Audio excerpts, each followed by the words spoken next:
There's grace in this call, because this call of holiness is meant to bring you to the end of yourself. That's its purpose.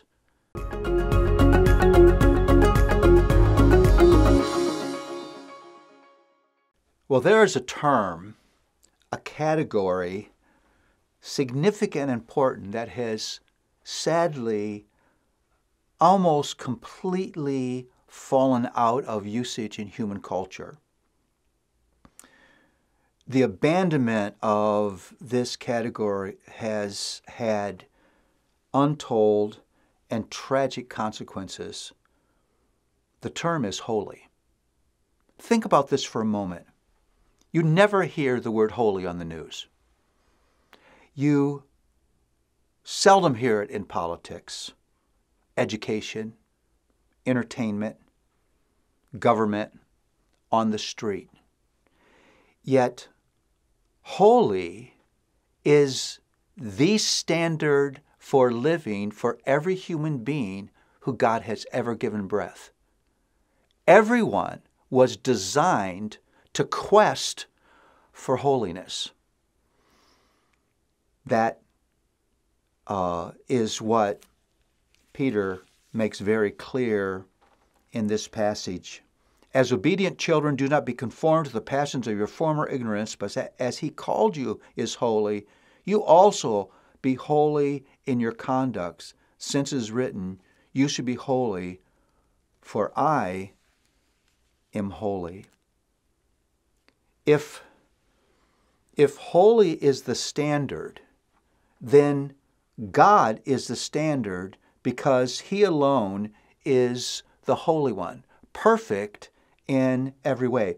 I remember when I was a young kid going to a private Lutheran school, and we were using Luther's small catechism, there was a question, how is God holy?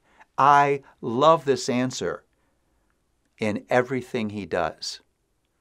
God is perfectly holy all the time, in every situation, and in every way. That's the standard. Now, if you don't find that overwhelming and discouraging, you're not getting it. Think how utterly distant that standard is from all of us. I wish I could say that in God's eyes, everything I think, everything I desire, everything I say, everything I choose, everything I do is holy in every way. But I can't. Yet that's the standard. Be holy as I am holy. Now here's one thing it means. We just have to stop comparing ourselves to one another. The problem with comparing yourself to another human being is you're always able to find someone who's worse off than you are. Comparison to other human beings is a quick road to self-righteousness and self-congratulation and self-aggrandizement. When God stands as your standard, it's deeply humbling. It's deeply convicting. And it's deeply revealing of how far you are away from what God wants. I think of how quickly a flash of irritation will come into my mind, even if I don't express it. How much I can think about things that I just should not be thinking about. You see, there's grace in this call, because this call of holiness is meant to bring you to the end of yourself. That's its purpose. And in bringing you to the end of yourself, it drives you toward God and toward his forgiving and empowering grace. Listen, as long as you trust yourself, as long as you think you can pull it off, as long as you think you're okay, grace doesn't mean anything to you. There's grace in the impossibility of this call, because it reveals my inability. It reveals my hopelessness.